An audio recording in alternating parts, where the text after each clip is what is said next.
Yo, what's up guys? What's up? Yun, good morning. Today it's August 10. So, it's my Sunday run every morning. So, ako nga pala si Leo Simple Sharing. Yun, nagbabalik. Let's go YouTube. So, today I wanna share is self-discipline. Kung gusto niyo talagang gawin yung mga gusto niyo gawin, kailangan niyo ng self-discipline. Disiplina sa sarili.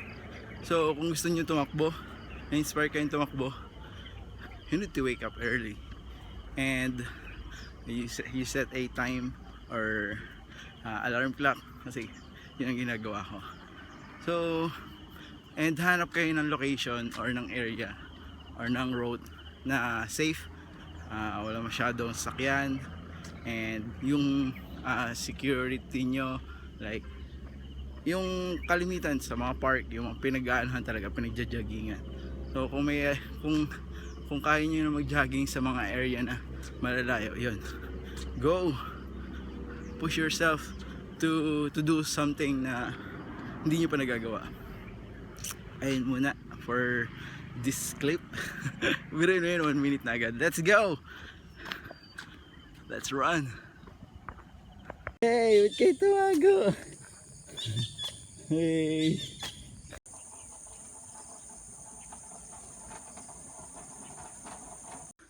Let's go.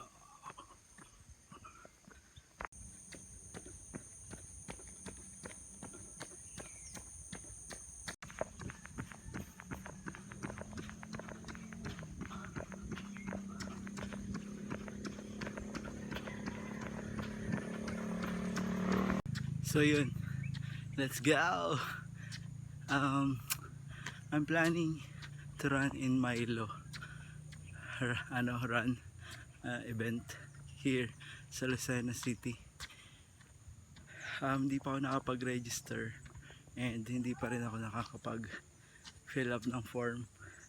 I will, kasi nung mag-try ako, kailangan ng medical certificate or yung fit to run. So kinunta ko si Bro Renson and tinanong ko saan ako makakakuha. So I will try tomorrow do sa center dito sa Sariaya. So hopefully makakuha ako tsaka makapag fill up. Kasi kaya gusto ko sumali, kasi kaya ako tumatakbo para doon.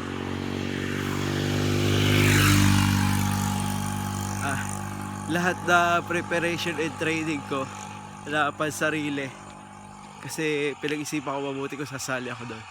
So this coming October, Milo Run, national run yun. So susubukan ko, wala namang masama eh. Hindi, di ba? So yun, kaya ako tumatakbo pa mula noong January until now para doon.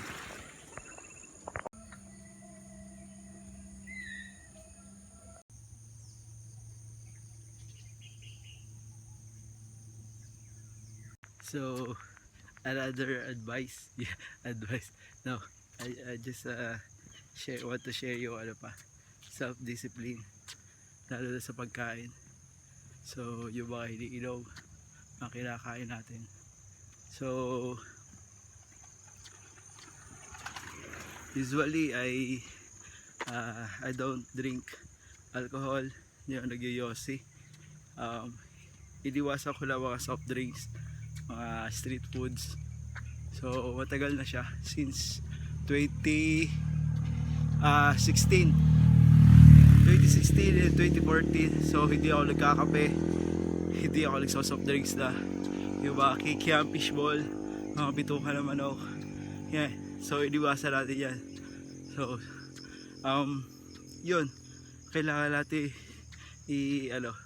iwasan yung mga kasi lalo na tumatanda na tayo. So I'm getting 40s na this December.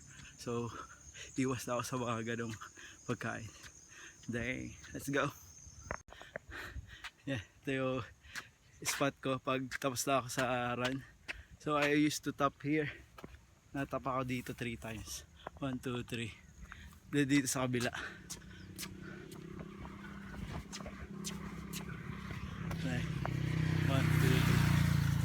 Let's go. So, ganito. Nakabot ako dyan. Usually, napunta ako dun sa upper, sa may ilog, tsaka sa mga puno. Pero, right now,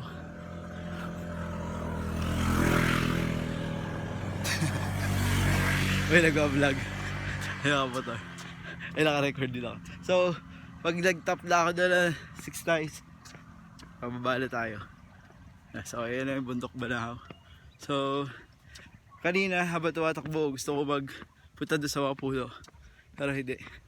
Bababa na ako para makakain sa palengke. Kasi matagal na ako di nakakapunta at nakakakain doon. So, yun. Let's go, guys. It's my favorite trees. Yung spot na favorite.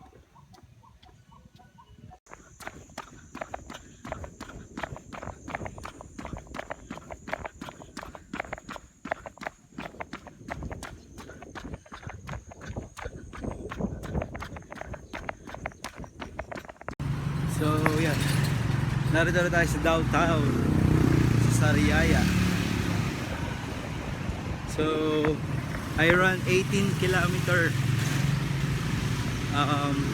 Yun. So, papunta na tayo palengke. So, ang oras ngayon ay 8:17 in the morning. Dulo si Bahay.